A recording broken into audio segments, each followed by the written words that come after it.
I guess where I would have changed from since then is I just didn't realize back then, like I said earlier, about how important it is to have consistent cash flow. And throughout doing some of those moves and buying those different properties, there were times like I put a lot on credit cards to furnish short-term rentals or something. And then paying off the credit card debt was like, oh man, it's like clawing your way out of a bear trap. Hello and welcome back to another episode of The Root of All Success with me, your host, the real Jason Duncan. Today I've got a great guy, no pun intended because his last name is Greathouse. Evan Greathouse is on the show today. Evan, What's welcome up, to the man? show. Hey, thanks for having me. A 1 hour drive up here to beautiful Gallatin, Tennessee to be with us today from Lenox Village here in Nashville. Other two guests I've recorded this morning flew in from out of state, so you had the shortest drive, shortest trip, so welcome. I love it. Love being a local out here. Yeah, so we're here at Smokers Abbey in Gallatin, Tennessee. A good friend of mine, Joshua Stump, owns this place. He's the proprietor. He has locations here, East Nashville, Memphis, Austin, and I think Jacksonville. It's got lots of locations. Great little smoke shop. If you're into cigars, you should stop into one of them. Big shout out to them for letting us be here today and record in their place. We love it here. It's kind of a cool vibe. So, Evan, we're going to be talking today about bank on yourself. The reason is because you're a bank on yourself professional, but that's not where things started for you. You started out really professionally in real estate. You managed a lot of real estate, owned a lot of real estate, but at some point you made a shift to say, you know what, I'm going to go all in on bank on yourself. Before we talk about what caused the shift, would you give like a 30,000 foot view of what that bank on yourself means so that we can set the context of the show up today? So bank on yourself it's really, I don't know, probably best described as just like a storehouse of wealth. It's not necessarily intended to be an investment or a replacement for an investment or anything like that. It's intended to be a place where you can store your wealth so that it is liquid and available, ready to go whenever the opportunity comes to invest, or if you have like a major purchase that's coming up, instead of going towards like traditional financing options, banks or credit cards or so on, lines of credit, equity in your home, you can use your cash value, and that'll allow you to still act and jump on those opportunities when they come, especially if it's like buying a real estate deal. So you and I both know the bank on yourself the idea, the concept challenges a lot of normal mainstream financial advice. So for you, what was the aha moment that made you think, I like this as opposed to the mainstream financial advice?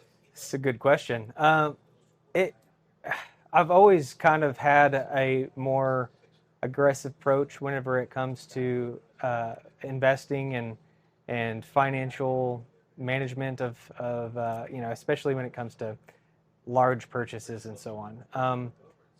I've always steered more of the away from the really conservative, save, pay off all your debt first, and then you can go and start investing in things like that after you have an emergency fund, the baby steps Dave Ramsey does and all that. And that's just, I don't know, whenever I started out in real estate, my mentor, who is my oldest brother, he challenged me in that thinking. And so, and that's kind of where those foundations started to really firm up.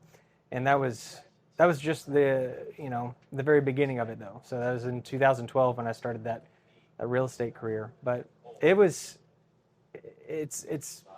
been fun overcoming those obstacles with lots of my clients every day, having to help people understand like this is not your average whole life insurance policy. It's not traditional. It's not what your grandfather had, most likely, and it's going to be used as a tool on a regular basis, not something you have to wait for a long time. So just helping kind of overcome those misconceptions. Well, even when you were doing real estate before you started doing bank on yourself, and I know you're still kind of in both worlds, but when you were really doing real estate and now when you're doing this, both of those you were really committed, it seems to me, based on what I know about you, of helping other people achieve financial independence. It wasn't just about you, it's helping other people. Why do you believe you have that type of drive to do that? I've always been kind of mission-minded and oriented in that way. Just I like helping people. I worked for a nonprofit for a couple of years, and we built water wells in Uganda, and that was just incredibly fulfilling work. But I've also just enjoyed uh, making people successful in just about any way that you can think of. But it's, I don't know, as far as like what about me, financial success is not all that it's always revolved around. It's just been in anything. Like it can be in like, hey, I've read this book and it was a game changer for me. You got to check it out. Those types of things too. Personal development. It's just anything and everything. I just love to share. So that's kind of where that started out, I guess. Entrepreneurs and business owners can fall into a lot of financial traps in their attempt to build their empires, whether it's through real estate or brick and mortar or home services or any other types of businesses. Based on your experience, what are some of the common financial traps that a lot of business owners fall into? There have been times personally, I guess one of the biggest financial traps that has affected me is the realization for cash flow. And if you don't have the lifeblood of cash flow, then and you don't have windfalls coming in constantly, you're eventually going to run dry. Mm-hmm. And these days you can go on past zero and go back like deep into the negatives as far as like debt goes, and digging your way back out, it makes or breaks a person in this entrepreneurial world. Yeah. So.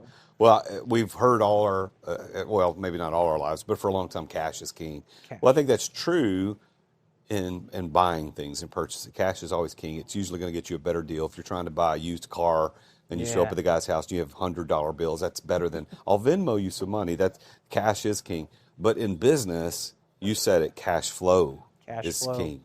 Cash flow is king. Cash could be great, but if you don't have it flowing, it's not going to work. So what is it about what you've learned with Bank on Yourself that could help business owners specifically have better cash flow? One, this concept requires, I don't know that requires is an accurate way to say it, but if you're going to work with me, I feel pretty bold and confident in saying that I'm going to require that you earn more than you spend every month. Otherwise, I will say wait. And unless you have a huge lump sum of cash ready to go to fund the policy for multiple years, if you don't have that monthly or annual cash flow that you can save each and every year, then this strategy won't work for you very well. So the fact that it just requires that, either a huge lump sum of cash that you can spread in over multiple years, or for you to make that much money, like more than you spend every month, like that's a good thing. It's a good incentive. One of my clients very recently, I talked to her yesterday, and she is very incentivized now to get her business up and running at a, where she has enough revenue left over at the end of each month to begin her policy on not just herself, but her 3 kids as well. And, she's on fire for this strategy, and she's excited for the legacy wealth that she's going to initiate building. Having access to having liquidity, that's another and having tax-free growth and tax-free advantages, those are really game changers for a lot of people. Why do traditional financial planners and traditional financial plans seem to overlook that? Man, you could go in a few different directions with that. I'll say traditional financial planning is, they're more so just interested in you paying into that strategy, that investment option, whether it's in stocks, bonds, mutual funds, or whatever it is, real estate, syndications. They want you to use cash flow and savings to invest in those things. This is a little different because you're not changing it up You're not totally throwing out what they're having you do. You're just putting it into a financial vehicle before you throw it into the investment.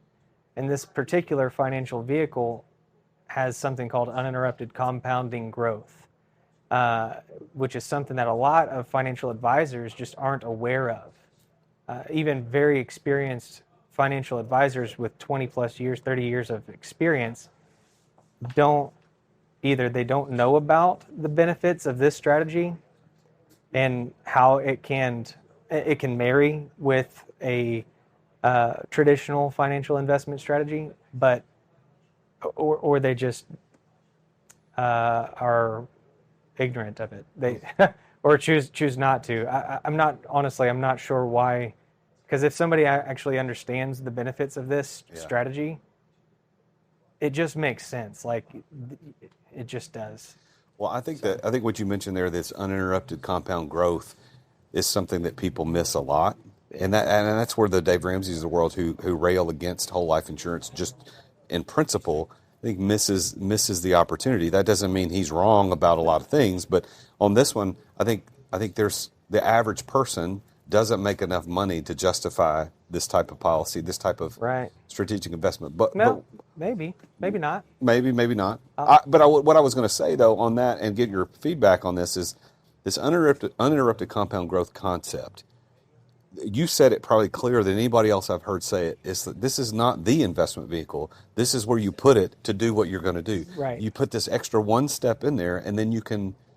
Essentially, you didn't say this. This is the way I kind of explain it to people: is you can spend that money an infinite number of times. Mm-hmm. It's just got to stop off in the appropriate built policy first, and then that $100 you put in there, you could spend essentially an infinite number of times because it continues to grow, and you can put it back and spend it again. When I talk to people who have that more traditional mindset, whether they're financial advisors or just of that mindset, my question to them that I love to ask is, does having access to your funds in your policy take away from any of your investment options?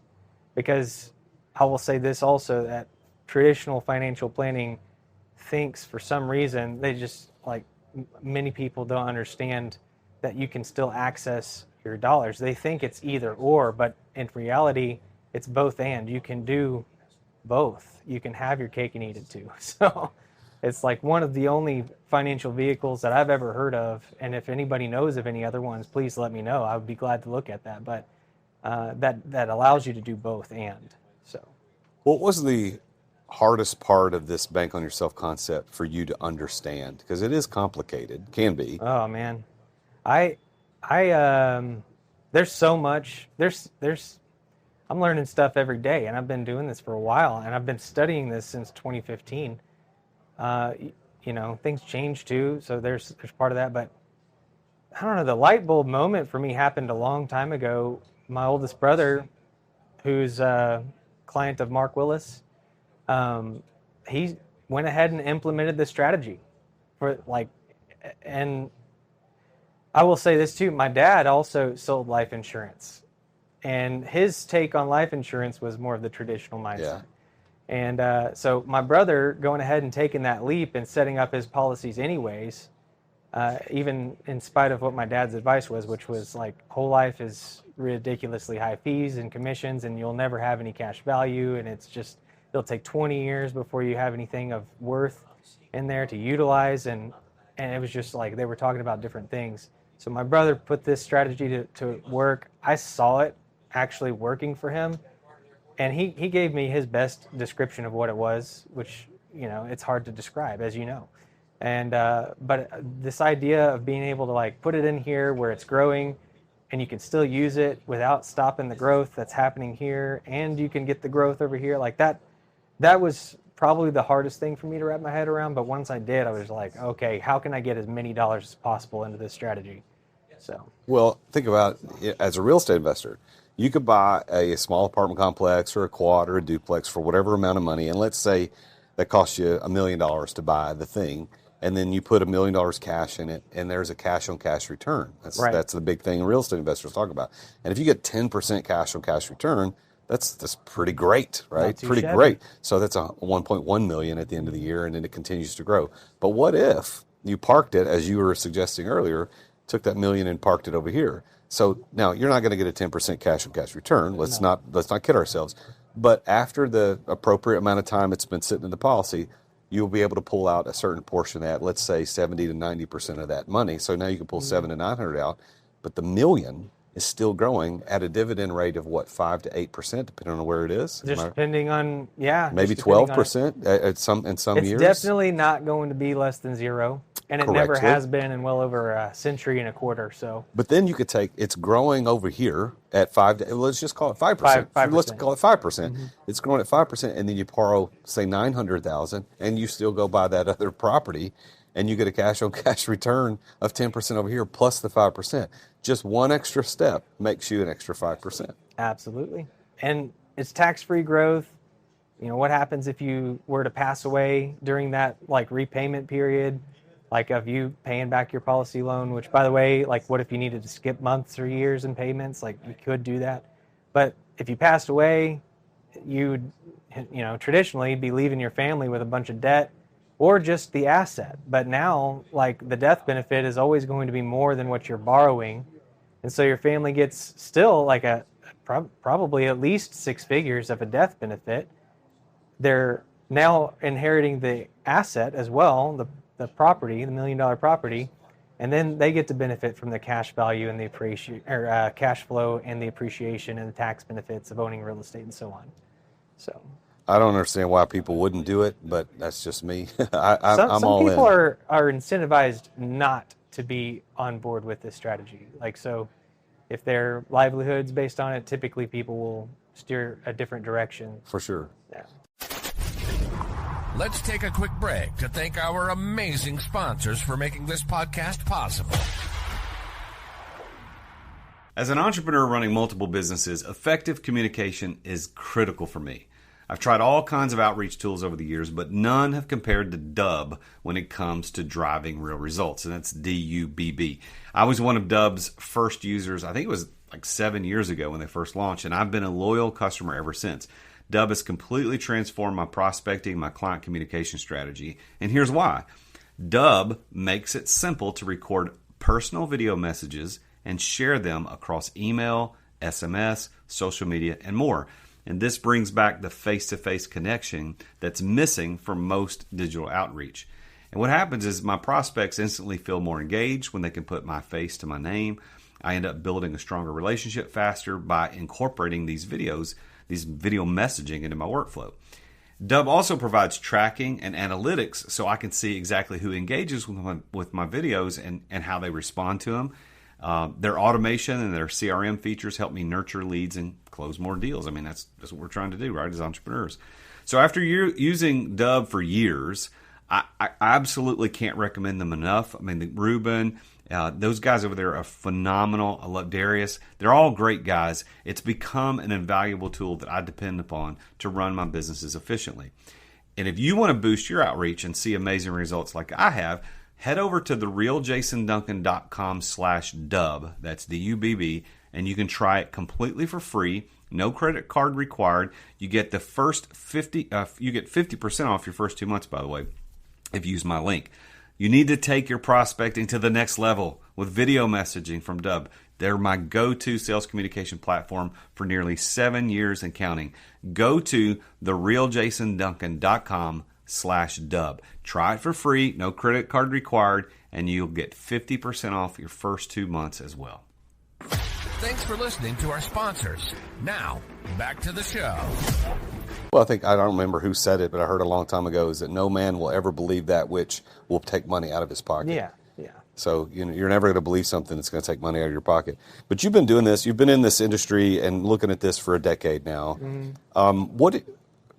I would be interested to know how your views on wealth building have changed and what you believe now, or maybe to reword this, what you used to believe about wealth building that you no longer believe.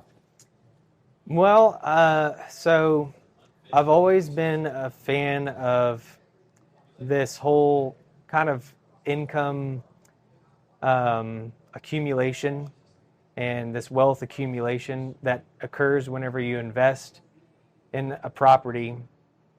Like my first house that I ever bought was I was 23 years old. I paid $8,500 for it, cash, like Wow. $8,500, and it was a dump. It was a very rough house.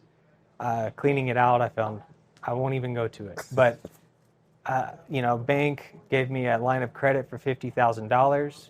I used $42,000, renovated it, got it rent ready, rented it out, made an $800 a month profit.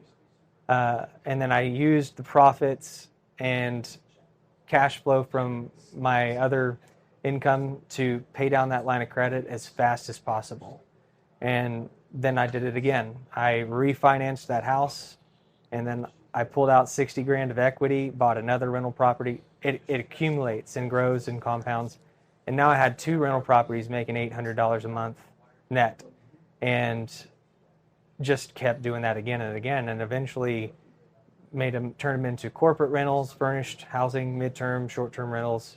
Those 2 houses were making, I don't know, like $2,000 to $2,500 a month net, and it just kept rolling. And that's how I started out. I guess where I would have changed from since then is I just didn't realize back then, like I said earlier, about how important it is to have consistent cash flow.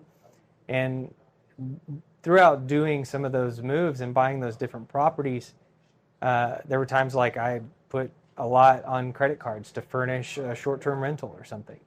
And then paying off the credit card debt was like, oh man, it's like clawing your way out of a bear trap. And so it's just kind of turned into, instead of using other people's money, use my own banking system, and as much as possible, and then work on the repayment schedule in whatever way makes the most sense, which can change for different situations. So.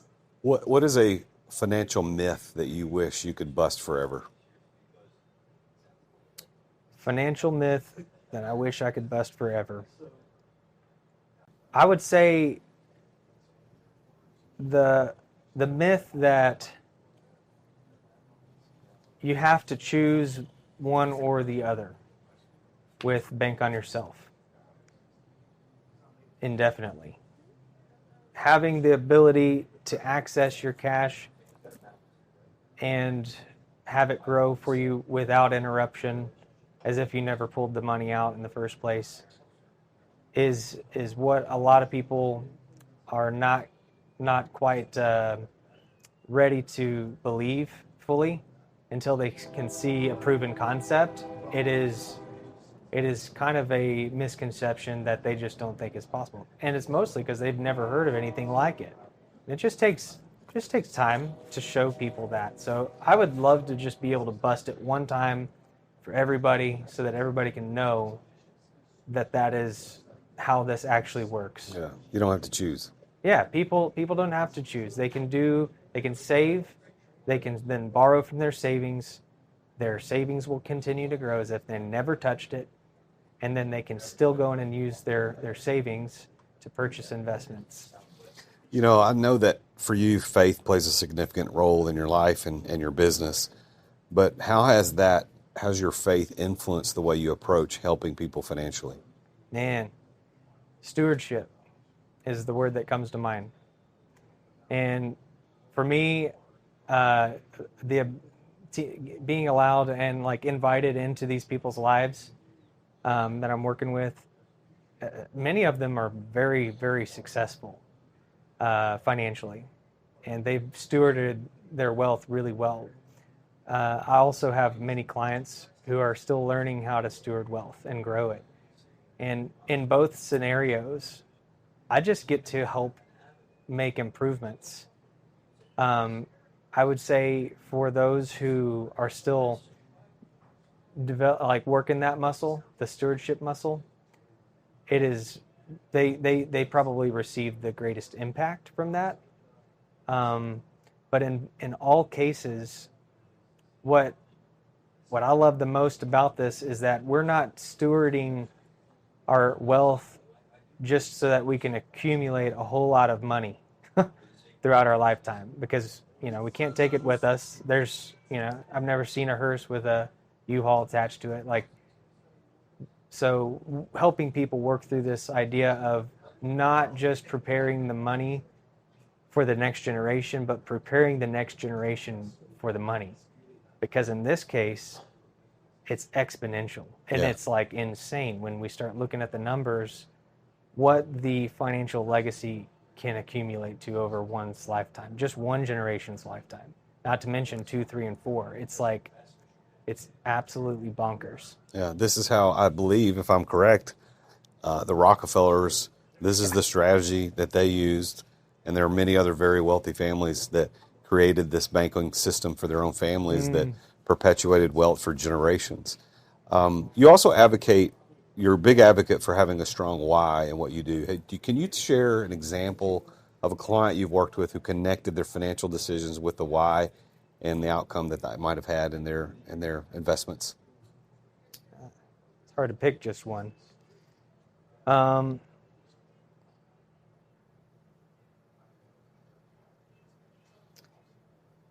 Man, I don't know if I can pick one. I've got several clients, like one lady she started up her own business. It's a beauty salon, and she's been in the same industry for a very long time, like 20, 30 years. She's kind of burnt out in that industry, and she is very passionate about this beauty salon. She wants to start it up, and she doesn't know how, because it takes a lot of money to invest and purchase the equipment needed to do this thing. Well, after talking with us, we were able to start, find the money for her as much as possible from within her own financial options, not other people's money, and free up as much of that as possible in a short amount of time as possible so that she could finance her own business. And her why for that was very strong. One, she was kind of burnt out, and then two, the passion she had to help other people, just bring out what God has given them and make them feel beautiful. Like, to her, it is a ministry, and she is, involving faith in that whole process. I've got other clients who are doing this for their kids and their grandchildren, and it's incredible to see just how much people are giving. There are so many people in this world, and you don't even realize it, and that have just such a heart for giving, and just to other people, to other nonprofit organizations, to a variety of different things. But just, I don't know. Does that kind of answer the question? That's really good. I mean, I think we have to connect our why to those financial decisions, and I think we'll be rewarded in ways beyond just the numbers, which leads me to my next question. A lot of people think of financial investing purely in numbers, but there's a strong emotional aspect to investing and what you do with your money, and there's a lot of limiting beliefs around money. People have very jacked up money stories, as I like to say. They have false beliefs about money being evil and it's only for greedy people, etc. Have you run into that in your educational processes with helping people understand bank on yourself? And if so, how do you deal with that? Yeah, I mean, I'm not ever going to change somebody's mind. All I can do is just present the information, and then it's up to them to decipher what that means and if they can agree with what I'm telling them. But a lot of people just need a good enough reason. And that's one of my favorite questions, if you do a financial analysis with me, to ask is, we're gonna boil it down to what your top financial goals are. And I always ask this follow-up question. Once I get your goals, I ask, why do you want those goals? Even though I can probably guess, I want financial freedom. Everybody wants financial freedom, but why? And that just a little layer deep, like another layer or two deep from there. And I do actually like going 2 or 3 layers deep. It pulls out information that people didn't know that they were like had in them. Why do you want financial freedom? Well, I want to spend time with my kids. Why do you want to spend time with my kids? Because time's limited, and I want to have an impact on my kids. Well, why do you have an impact on your kids? So that they can go and actually like make a change in the world. And it's not just me like now making a change in the world, it's like generations who are now making changes into this world, and hopefully for the better. So I think that really kind of comes down to it is if you can wrap your head around why, then you can absolutely figure out how to wrap your head around this strategy and whether or not it's going to be what I think, like what it is, what it actually is.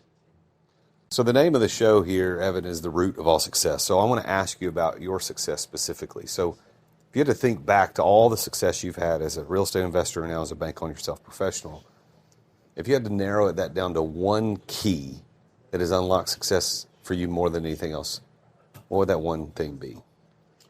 Well, so by the way, I'm going to be looking down at my notes for just kind of reference, but the thing about success is that it's not just like a one-time event that happens in life.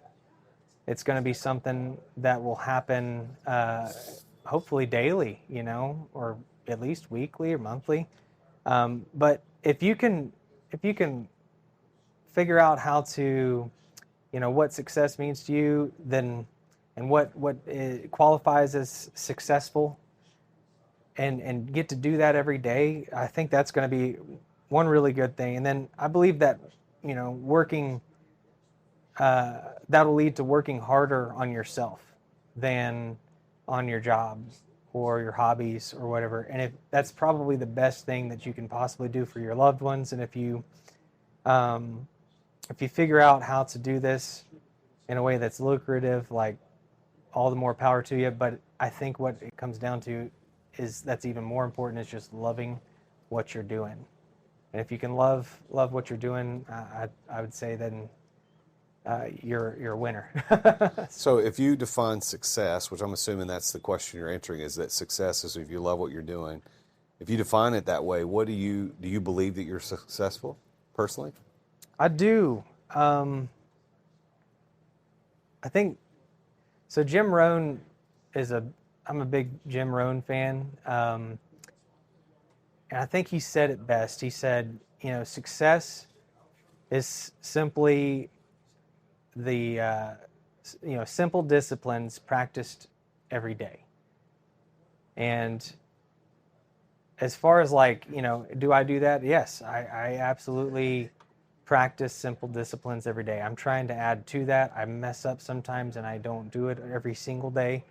But you can always get back on track. And so, and another reason why I know that I'm successful is because I won't ever stop or give up. And if I'm doing it right, I will reach the peak of my success on the very moment that I leave this planet. So, and go home to meet my maker. So, yeah, I think that's probably some of the key details. So put your coach hat on for just a second. There's a lot of entrepreneurs listening to this show, and they're looking for some advice from successful people. So what's your best success tip? What's your best advice for an entrepreneur? I would say learn to be ambitious. I didn't learn ambition until probably some point in college. I just realized it all of a sudden that I was ambitious. And I wish now that somebody would have told me, cultivate ambition, because I think I would have done a whole lot more even as a kid, and I would have maybe taken leaps of faith that I didn't ever take because, I don't know, I was too busy playing video games or something, So not that there's anything wrong with playing video games, but just find a healthy balance. And if you're taking the time to be ambitious, that's going to lead to the disciplines. If you're practicing the disciplines, then you're going to think about things more often. And if you think about things more often, you're going to avoid the dumb tax that Keith Cunningham likes to talk about. And avoiding the dumb tax feels great. So I don't know if you need a fire or incentive. Like, by the way, for those who don't know, the dumb tax is a consequence that could be avoided that you endure. Enduring a consequence that could have been avoided simply by knowing. Been there, done that many times. Unfortunately, still paying some tax off. They had to come after me to pay it off. Yeah. One last thing. I'd say most importantly, though, if you can learn the balance of contentment and with where you are now while still pursuing what you want in life and figure out how to do that balance, I think it's absolutely vital, because life, a life all about success and achieving all the time will kind of lead to you feeling like you'll never reach success. Mm-hmm. And so let's set the expectation to take some time, revel in our victories, rest, enjoy it, enjoy life, be in the moment, get from the day, take as much from the day as you can. Those, that right there, ambition, all of that is going to lead to everything that I just said. Let's talk about some advice. These are kind of rapid fire questions here at the end. What's the best piece, no, you know what, I'm going to flip it. What's the worst piece of financial advice you've ever heard? I'll throw it all on black. I don't know, man. That worked out for the Fred Smith FedEx, but probably doesn't work for everybody else. I don't think that's going to be the case for every single person, no. But worst financial advice is probably not doing anything. Yeah, just continuing with what you've been doing. I've had clients multiple times that they liked this whole bank on yourself concept. They believed that it was going to work out kind of like how I said it would. And I have the confidence and know that what I'm saying is going to be the case. Like, there's no doubt in my mind. But having them believe that at my level, like, I can only lend my belief so much. And so, but they've just kind of been on that edge, ready to jump out, and it would make sense for them if they do, and they would land, and it would be a cool Superman pose, but they're just not jumping. And it's because maybe they've been burned in the past from other financial ideas that they thought were really cool and so on. But what ends up happening is they just keep doing what they've been doing, and what they've been doing, the reason they're calling me is because what they've been doing is not enough. Yeah. And so they got to do something, and it's those who choose to do nothing. I always say that, and I think I got this from Mark Willis, I believe, like, the best plan that somebody can go with is the plan that they actually end up going with. So it needs to be something. What's the best financial decision you ever made? Financially, it was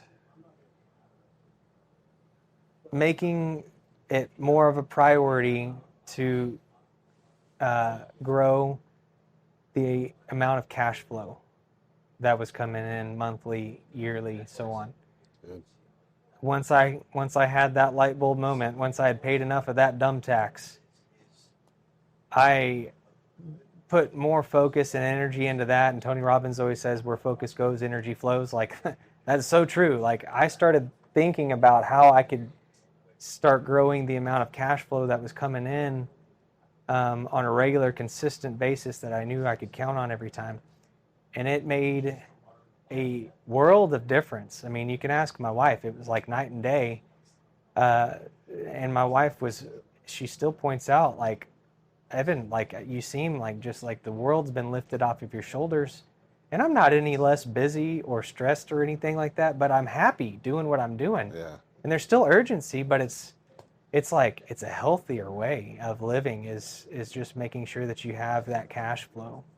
If you're going through this world and you're using other people's money, you're going into debt like that to me, it'll kill your soul. Like, I mean, it'll just rip it right out. So maybe some strong language for that, but. Well, what's one piece of financial advice that you give everybody that would change their life? What would that be?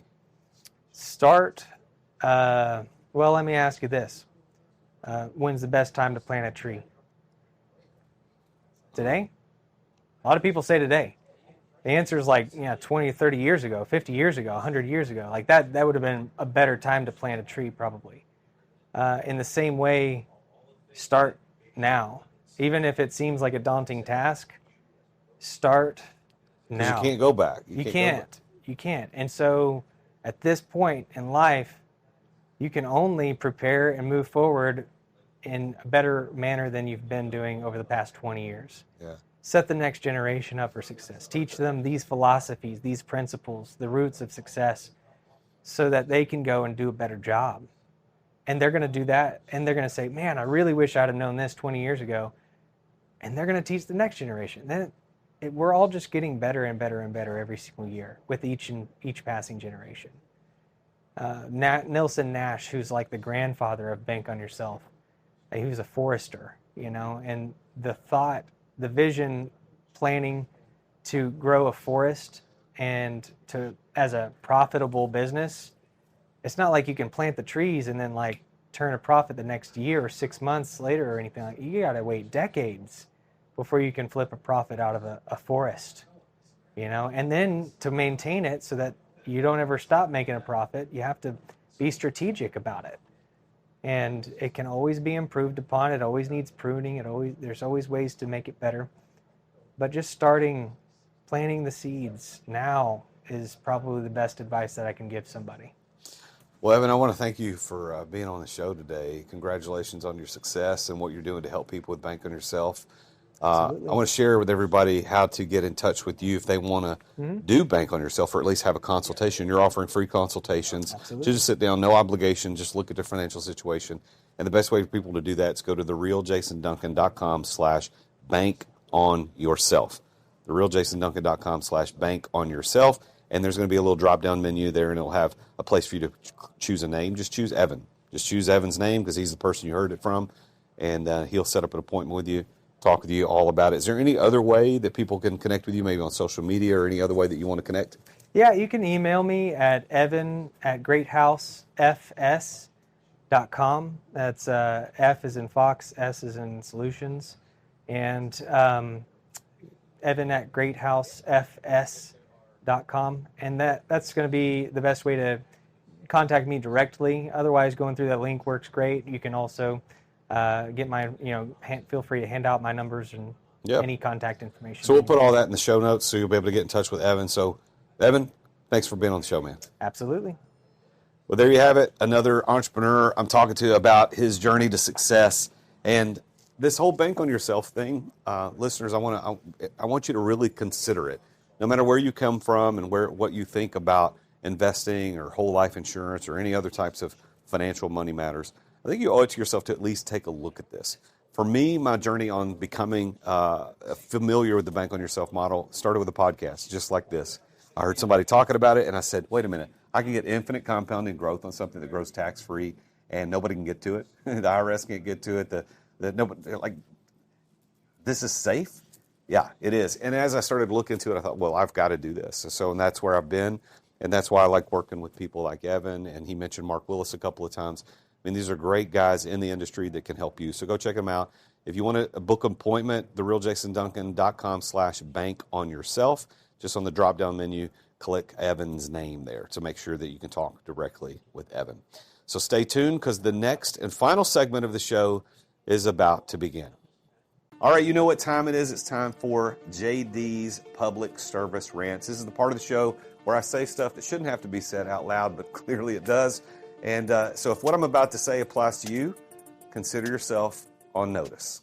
Okay, look, we all fly on airplanes, and I get it. You've been on the airplane for the last 2 hours, 4 hours, whatever it is, and when that little bing noise happens, you want to get off that plane just as fast as everybody else on the plane. But do us all a favor. Do not get out in the aisle, block the aisle, and sprint to aisle 5 when you were out on aisle 28 to begin with. The plane doors aren't going to open any earlier. All you're doing is pissing everybody off. So wait your turn. We're all going to get off the plane in time. So if that's you, don't be that guy. Well, there you have it, another rant, a little public service announcement from me, your friend JD. If you have one that you would like me to share on the show, just send me an email. I'll be happy to drop it in here. And if you are that guy, don't be that guy. Make sure you tune in again next week when we talk with yet another very successful entrepreneur about his or her journey to success. Until then, as always, I'm the real Jason Duncan. This is the root of all success, and Jesus is King.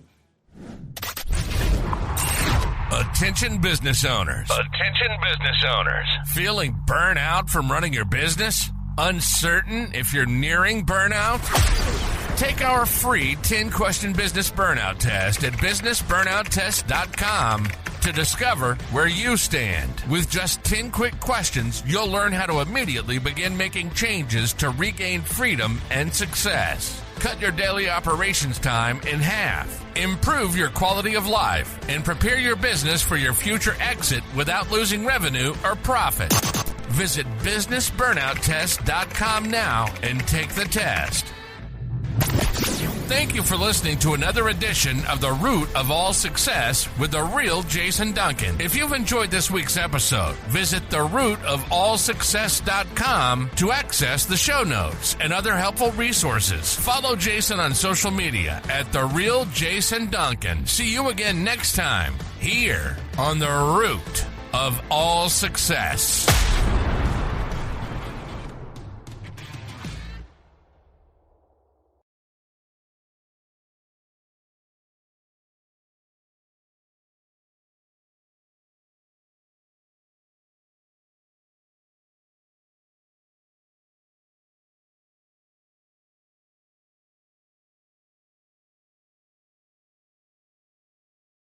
This podcast is a part of the C-Suite Radio Network.